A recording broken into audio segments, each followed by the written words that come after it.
So next is to update regarding November 8th, 2022 general election from Clerk Brooke. Clerk Brooke. Hello. Tom is putting up a PowerPoint. It's very short. Just wanted to...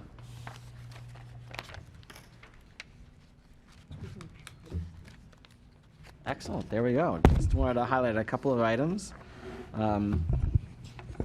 We're, as of tomorrow, 2 weeks out from the November statewide general election. And if we go to the next slide, Tom. This is a tracking document showing the number of absentee ballots we have mailed out in response to proper applications that were submitted. And we're right now, a little over almost 13,000 ballots have been sent. And we're only have about 1/3 back as of today, around 11 o'clock. So the numbers are changing.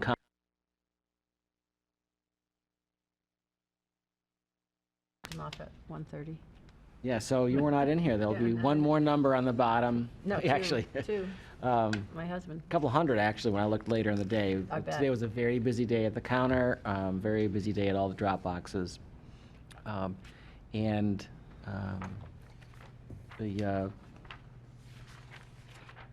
numbers here reflect what I'm hearing too from my colleagues in other jurisdictions, that they're seeing a return rate at this point of about 30%, which is a lot lower than we'd like to see. But that seems to be, we're seeing the same numbers as others are seeing. So can we pop to the next one slide, Tom? This is, as a comparison, just this is the numbers and the return rate for the last statewide general election, 2018. This was prior to the constitutional amendments, which allowed for no reason absentee voting. And at this date, in 2018, the return rate was roughly 50%. So it was a little faster coming back at that time. And ultimately, by the way, 97% of the ballots that were mailed out as absentee in 2018 came back as absentee. We'll not get anywhere near that. The current numbers are more like 85%. I want to also note, too, that for the folks that are going to vote who have an absentee, have not turned it in, they certainly are eligible to go to the precinct and still vote there. But to do so, they need to bring their ballot with them or sign an affidavit indicating that the ballot was lost or destroyed. And they will be issued a new ballot in the precinct after their absentee ballot is canceled here in my office. If you just left your ballot at home and didn't bother to bring it to the precinct and you show up and want a second ballot, they will not give it to you because nobody's going to have two live ballots at the same time. So remember, if you don't want to vote your ballot, absentee ballot, you want to go to the precinct, that's fine. Just bring it with you or indicate that it has been lost. Want to go to the next slide? This is just a kind of interesting indicator of how we get our ballots back. The post office is still the largest method that people return their ballots. Lobby drop box is the next most popular. The drive-up drop box is building interest as more people learn about it. We actually put a sign out front to help educate folks about it. And then the counter, 16%. That's right at the clerk's counter. A lot of those folks are people who come in and fill out the application, receive a ballot, and vote it right there at the same time.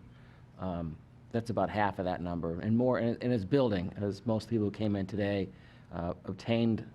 completed an application, were issued a ballot, and voted it and turned it in while they were in the lobby. All right, one more. So we're seeing more and more signs these days as we get closer to the election, but I think overall it's been a pretty good season for sign and compliance.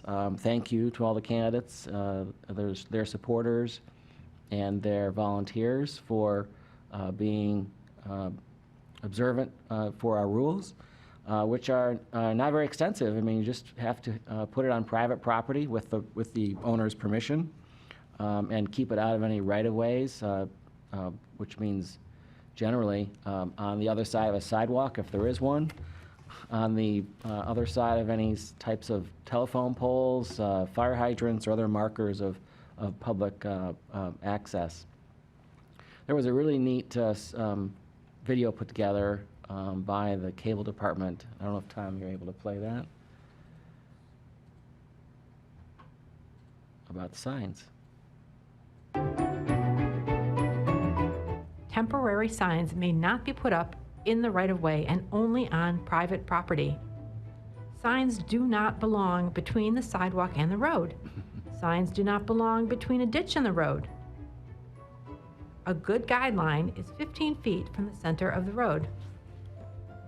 This was in the 80s, right? If you see a sign in Joe violation, did. please That's do Joe. not take it down yourself, but report it to the ordinance division, who will remove it. See, even when they retire, we bring them back to work. That was Joe from our cable department. She retired in January. Right. That's actually the third most viewed video right now the township has.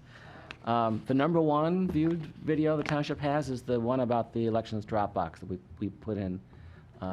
It's over a minute long, so I didn't want to play it tonight. But people have an interest in this. In elections these days, all eyes are on it, and I'm glad that the cable department has been putting together some really great content for us. Want to go to the next slide? So there was an amendment to election law that was signed by the governor and passed by the legislature a couple of weeks ago, which allow for some limited absentee ballot pre-processing. Jurisdictions that are going to take advantage of that were required to advise the Secretary of State of this decision and post a notice on our township website.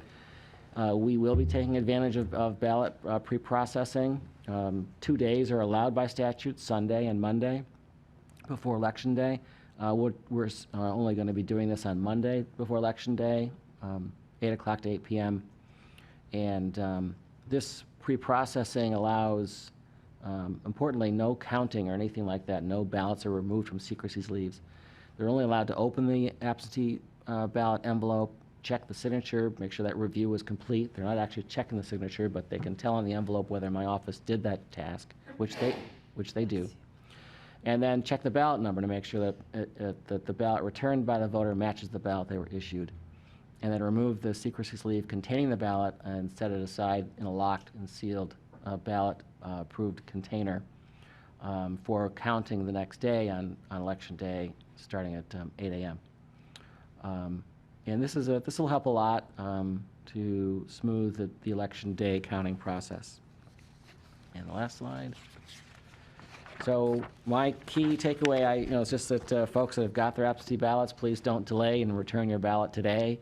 My staff and I are working on them as they come in and reviewing signatures. And by the way, we do check all the signatures, and we call if anything is not in obvious compliance with the signature on the driver's license.